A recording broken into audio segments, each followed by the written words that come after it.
মাদারীপুরের শিবচরে নেশার টাকা না দেওয়ায় চাচাকে কুপিয়ে জখম করার অভিযোগ ভাতিজার বিরুদ্ধে। ঢাকা মেডিকেলে প্রেরণ। মাদারীপুরের শিবচরে নেশার টাকা না দেওয়ায় চাচা মোহাম্মদ আবুল হাওলাদারকে কুপিয়ে জখম করার অভিযোগ উঠেছে দুই ভাতিজা জাহিদ হাওলাদার ও নাহিদ হাওলাদারের বিরুদ্ধে। আজ মঙ্গলবার সকালে শিবচর পৌরসভার ৯ নং ওয়ার্ড নগরা এলাকায় এই ঘটনা ঘটে। আহত হলেন শিবচর পৌর এলাকা নলগোড়া গ্রামের আফসার হাওলাদারের ছেলে আবুল হাওলাদার।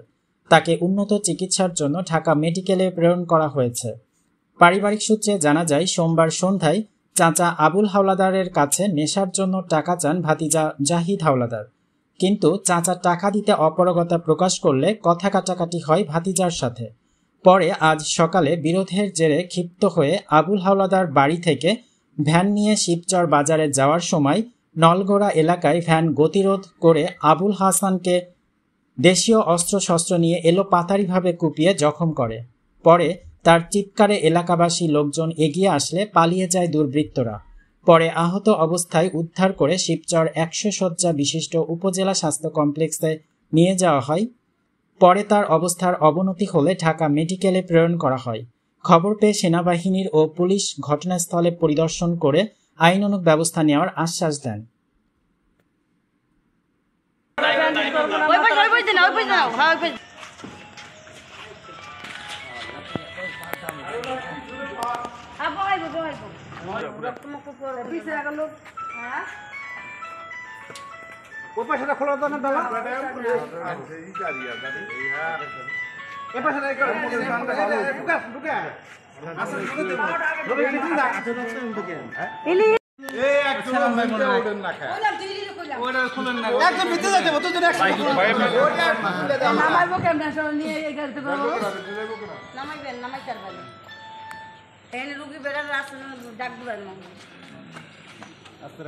আমার বাইরে টাকা চাইছে নিশা খাওয়ার নিগা, নিশা খাওয়ার টাকা দেয় নাই দেখে আমার বাইরে এভাবে কোপাইছে।